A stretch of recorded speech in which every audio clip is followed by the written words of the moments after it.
how to change specific group notification tone settings on WhatsApp. Hello guys, in today's video I'm gonna show you how to change specific group notifications tone settings on WhatsApp. First thing, go to WhatsApp and select any group you want, like this one here, and click this one in top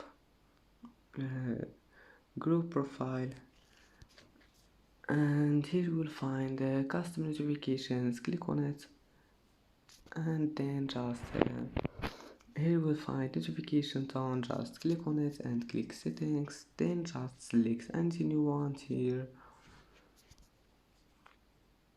And that's it for today's video. If you like this video, don't forget like and subscribe, and thank you for watching this video until the end, and see you in the next video.